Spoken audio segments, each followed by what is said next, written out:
Capítulo 3. La Gran Guerra. 1914-1918. La debilidad del inmenso imperio otomano que empezaba a desmembrarse despertó las apetencias de Occidente. Comenzó entonces la lucha de posicionamientos y la carrera armamentista. En espera de su caída, todos afilaban las hachas para hacer el máximo de leña. Estas expectativas hicieron de los Balcanes un punto extremadamente caliente de la tierra. En vísperas de la contienda, Serbia había salido beneficiada de los conflictos balcánicos y estaba envalentonada. Su ejército había liberado de los turcos a los eslavos de Macedonia y aspiraba a hacer lo mismo con los eslavos bajo poder austrohúngaro. La sociedad secreta Unidad o Muerte, infiltrada en el ejército serbio, y el jefe de la inteligencia serbia urdieron el asesinato del archiduque Francisco Fernando. La ocasión se les presentó en 1914. A las 11:15 de la mañana del 28 de junio, el estudiante Gavrilo Princip mató a tiros al heredero imperial y a su esposa Sofía en Sarajevo. Ni el emperador Francisco José de Austria ni el primer ministro húngaro István Tisza eran partidarios de utilizar el magnicidio como excusa para abrir hostilidades. Pero otros vieron la ocasión de humillar a Serbia y a Rusia, que agitaban a los eslavos del sur. Entre ellos, el Kaiser Guillermo II, que envió a Viena este mensaje: las cosas tienen su límite y al final llega un momento en el que uno no puede limitarse a mirar. La guerra parecía irremediable. El 23 de julio de 1914, Austria envió un ultimátum a Serbia, que contestó comprometiéndose a acatar el veredicto que el Tribunal de La Haya emitiera. Pero Viena no se dio por satisfecha y rompió relaciones. Tenía prisa por dirimir los problemas con las armas. Alemania prefería limitar la intervención a la ocupación de Belgrado como garantía del cumplimiento de las promesas serbias, pero Viena bombardeó la capital el 29 de julio y Rusia ordenó la movilización. Agosto de 1914 fue un mes terrible. El día 2, Alemania solicitó permiso a Bélgica para pasar a Francia mientras sus tropas entraban en Luxemburgo. Se le negó. Al día siguiente, Alemania declaró la guerra a Francia, alegando acciones hostiles. En la noche del 3 al 4, los alemanes entraron en Bélgica e Inglaterra declaró la guerra a Alemania en virtud de tratados vigentes. Jorge V, que había sucedido a Eduardo VII en 1910 y cuyo reinado fortaleció el carácter constitucional de la monarquía inglesa, escribió aquel día en su diario: es una catástrofe terrible, pero no es culpa de Inglaterra. El día 5, Austria-Hungría declaró la guerra a Rusia. Y el día 6, Serbia se la declaró a Alemania. Montenegro, solidario con Serbia, declaró la guerra a Austria-Hungría y a Alemania. Del 10 al 12 de agosto, Francia y Gran Bretaña declararon la guerra a Austria-Hungría. Inesperadamente, Japón declaró la guerra a Alemania el 23 y Austria-Hungría entró en guerra con Japón el 25 y con Bélgica el 28. Turquía tardó 2 meses en decidirse a entrar del lado de Alemania y Austria. El ambiente era de euforia. Inglaterra dedicó 30 millones de libras al presupuesto bélico. Los rusos triplicaron sus efectivos militares. Los líderes mundiales estaban convencidos de que aquello duraría poco. Los aliados confiaban en su superioridad. Las nuevas armas iban a ser decisivas para la dureza de la guerra y su larga duración. A los nuevos fusiles más rápidos y efectivos se unía el uso del tanque en tierra, el submarino en el mar y la aviación en el aire. En septiembre, los submarinos alemanes sembraron el terror, hundiendo los cruceros ingleses Hope, Abukir y Crécy y el acorazado Hawk. Y el 11 de octubre, el gran acorazado ruso Pallada. En enero de 1915, Alemania bombardeó desde sus cepelines los suburbios de Londres y las bombas incendiarias acabaron también con los docks del Támesis. El poder destructivo de los ejércitos era cada día mayor. Los tanques arrasaron las trincheras. Winston Churchill, apercibido de su utilidad, había ordenado su fabricación masiva. El gas fue otra de las armas terribles. Empezaron a utilizarlo los alemanes en 1915 en un ataque masivo llevado a cabo en el frente belga de Ypres.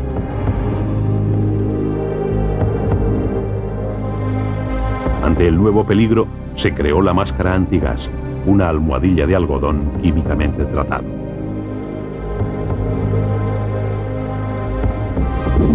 Los primeros movimientos bélicos los protagonizó Alemania, que ocupó Bélgica en un tiempo récord, según el plan estratégico del conde Schlieffen, que preveía una guerra en dos frentes. En el ruso, Alemania estaría a la defensiva. En el francés, atacaría en movimientos envolventes. El ejército francés fue desbaratado en Alsacia-Lorena y Luxemburgo, y el 2 de septiembre, el general von Kluck llegó a 25 kilómetros de París, obligando al gobierno a trasladarse a Burdeos. En el frente ruso, las tropas del zar invadieron Prusia Oriental, amenazando la ciudad de Königsberg, lo que obligó a trasvasar tropas del frente francés, con lo que Hindenburg, nombrado jefe del octavo ejército, derrotó a los rusos en Tannenberg, una de las más brillantes operaciones estratégicas de la contienda, a finales de agosto de 1914. La acción alemana en el frente ruso perjudicó al frente francés, donde se produjo el llamado Milagro del Marne en septiembre de 1914. Fue un repliegue alemán forzado por el mariscal Joffre, pero no una derrota importante. Los alemanes se retiraron a la línea de Lesne y centraron su interés en defender lo conseguido. Se inició entonces una lucha en la que ambos bandos trataban de envolverse mutuamente, y no tardó en producirse el estancamiento de las posiciones, que se mantuvo hasta casi el final de la guerra. Los aliados no avanzaron más de 5 kilómetros durante todo el año 1915, y eso al coste de 1,5 millones de muertos.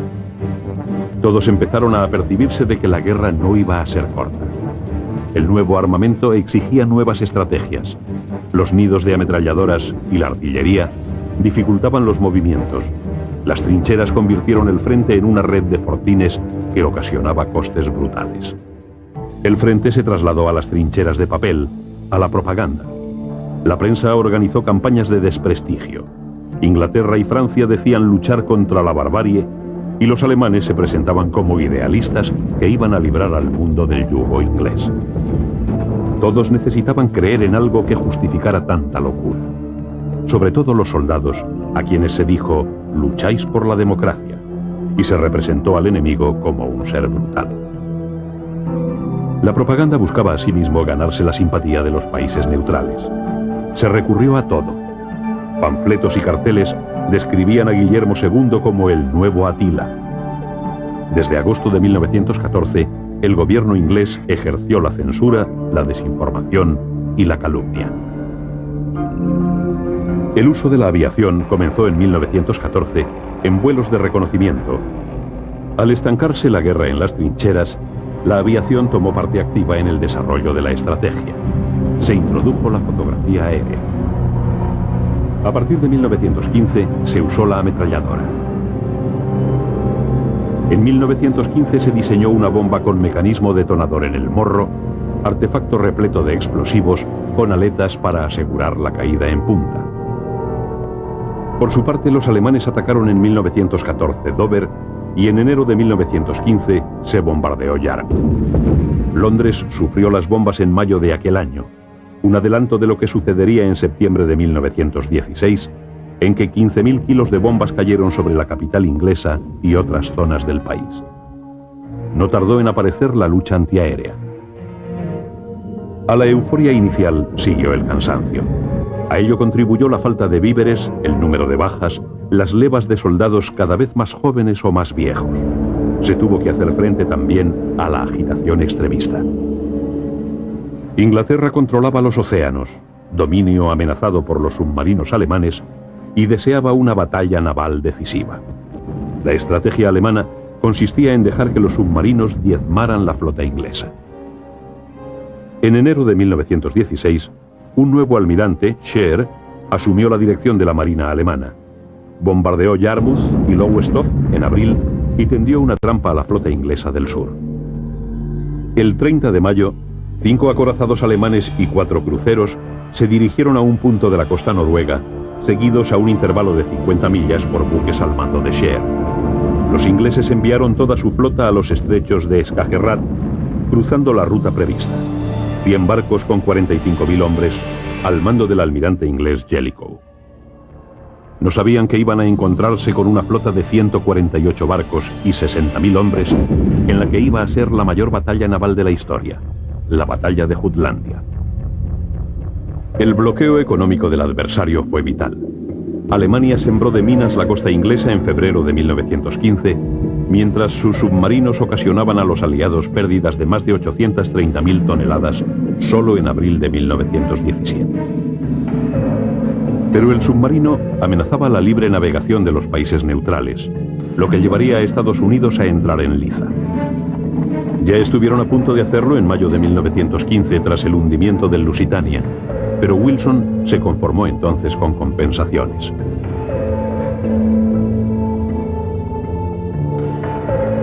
El almirantazgo alemán sabía que solo los submarinos llevarían a los ingleses a aflojar el bloqueo del Mar del Norte. Pero cometieron un error: hundir el Sussex con pasajeros norteamericanos y españoles. Alemania perdió el apoyo neutral de España y Estados Unidos entró en guerra.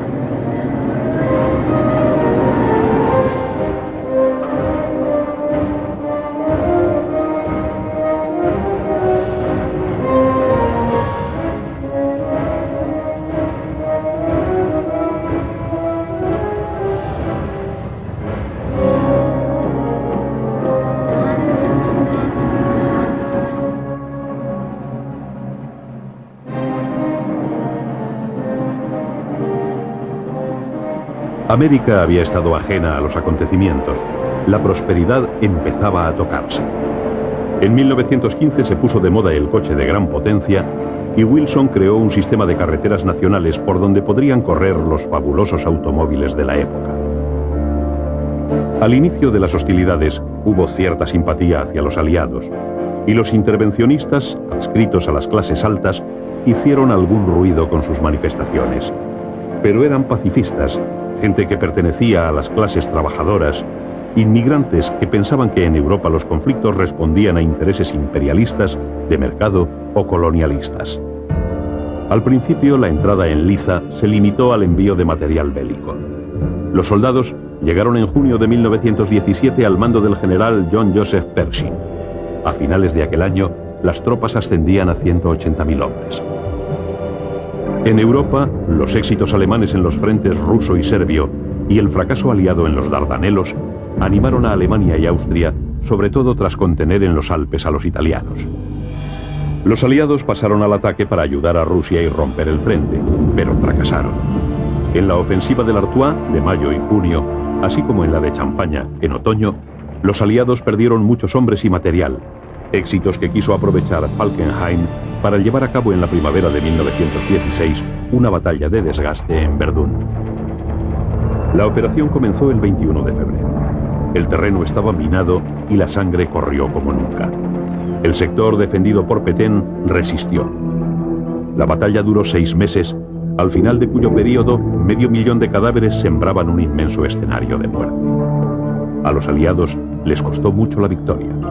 Los alemanes perdieron lo mejor de su ejército y, para colmo de males, Rumania se alineó tras esta batalla con los aliados.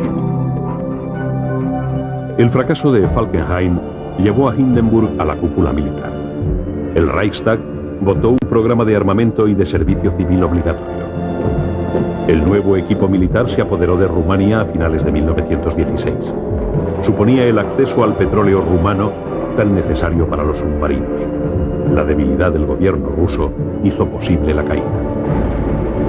Tras el fracaso de Brusilov, el zar intentó un acercamiento a Alemania, pero la declaración de independencia de Polonia por Alemania el 5 de noviembre de 1916 lo hizo imposible. En los días primeros de la guerra murió Pío X. Benedicto XV propuso fórmulas de paz. El Papa dedicó sus esfuerzos a socorrer a los prisioneros y heridos de ambos bandos y a la defensa del derecho de gentes. 3 años de guerra habían desquiciado a Europa. La ansiedad y el cansancio fueron aprovechados por comunistas, sindicalistas y socialistas para hablar, en vez de paz, de revolución. Eran ideas esparcidas en septiembre de 1915 en la conferencia de Zimmerwald, convocada por los socialistas italianos y cuya difusión fue confiada a la Internacional Socialista dirigida por Lenin.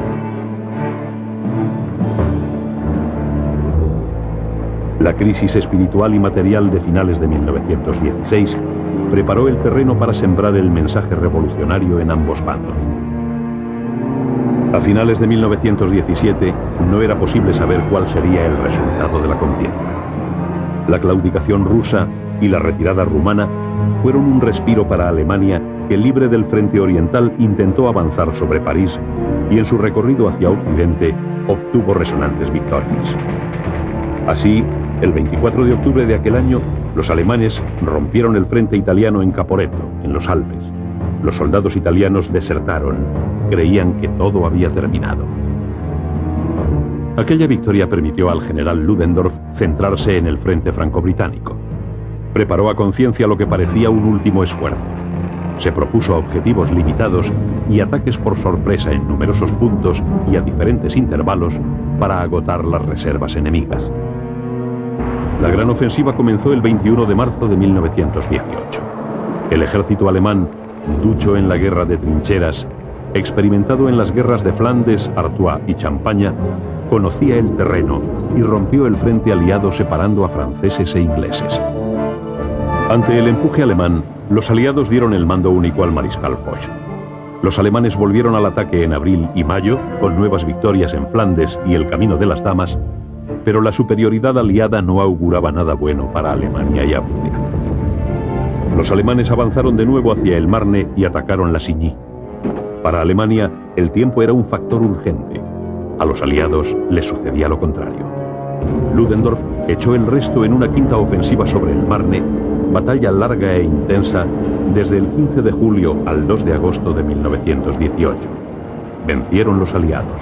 Los alemanes se limitaron desde entonces a defenderse. El creciente aporte de tropas y material americano inclinó la balanza a favor de los aliados.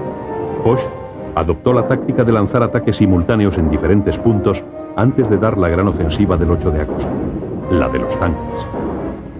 El frente alemán se debilitó. Ludendorff replegó sus tropas sobre la línea Sigfrido y abandonó lo conquistado hasta allí. Tampoco la línea Sigfrido se pudo mantener mucho tiempo y Foch lanzó sus ataques concéntricos que acabaron con el último enclave alemán en Francia tras las acciones de Saint-Quentin, Cambrai y Laon. La guerra iba mal para Alemania. Los aliados obligaron a Bulgaria a firmar un armisticio. Las tropas del general Franchet d'Esperey avanzaron hacia Serbia y Austria-Hungría. En Oriente Medio, los ingleses destrozaron a los turcos cerca de Damasco, cuando ya toda Palestina había caído en sus manos. La derrota en aquellos escenarios amenazaba a Austria-Hungría, cuya situación se hizo crítica. A su vez, el ejército del oeste iba a ser desbordado de un momento a otro. Todo esto movió a Ludendorff a pedir al Kaiser que solicitara un armisticio basado en los puntos de Wilson. Guillermo II recibió consternado la propuesta porque hasta unos días antes estaba convencido de que Alemania ganaría la guerra. En enero de 1918, Wilson anunciaba en el Congreso sus 14 puntos para la paz, entre ellos algunos tan sabios como la libre navegación, el libre comercio, la reducción de armamento y la creación de la Sociedad de Naciones. En Alemania se formó un gobierno parlamentario bajo la presidencia del príncipe Max de Baden, que aceptó las condiciones de Wilson el 5 de octubre. El emperador austríaco Carlos I solicitó un armisticio separado. Los checos y los croatas se declararon independientes y el 30 de octubre sucumbió Turquía. Se exigió la salida de Ludendorff del Estado Mayor y el gobierno aceptó algunas de las condiciones impuestas por Wilson. A estas alturas, Alemania era un caos. El 4 de noviembre se amotinó la marina en el Mar del Norte. El 8 se levantó el pueblo de Múnich y al día siguiente estalló en Berlín la huelga general. Guillermo II abdicó y se instaló en Holanda. La delegación alemana aceptó cuanto le pasaron a la firma en el bosque de Compiègne el 11 de noviembre de 1918 en el vagón del general Foch en Retongue. Se le imponía algo que nada tenía que ver con los 14 puntos de Wilson y mucho menos con lo diseñado por el Papa Benedicto XV. Alemania dejó los territorios ocupados, abandonó Alsacia-Lorena y sus tropas se retiraron a la orilla derecha del Rin. Se le exigió la entrega de armas, aviones y trenes. Su flota de guerra sería internada en Scapa Flow, base naval inglesa. La devolución de prisioneros no sería recíproca y se mantendría el bloqueo. Atrás quedaba una pesadilla que había producido 8 millones de muertos y 20 millones de heridos. Pero todos peleaban para conseguir más tierras, más influencia, más poder. El Japón había declarado la guerra a Alemania para apoderarse de sus posesiones en China y el Pacífico. La Sociedad de Naciones, con sus mandatos y protectorados, consolidaría el nuevo statu quo.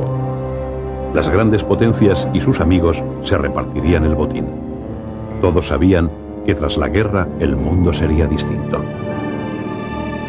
En la Rusia de 1916, el clima social era el apropiado para asaltar el poder.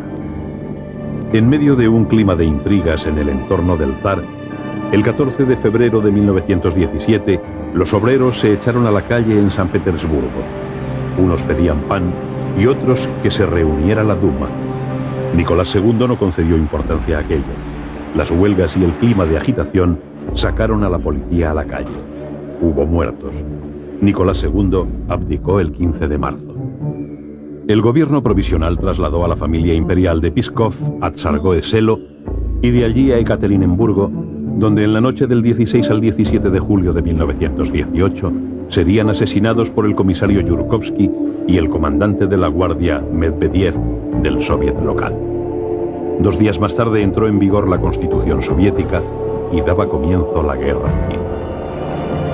El 12 de septiembre se proclamó la República y el 25 Trotsky preparó el golpe de Estado con Lenin escondido en Finlandia. En aquella revolución apenas intervino el pueblo. Fue técnica, muy preparada. Rusia cayó en manos del Partido Comunista sin que nadie se lo explicara.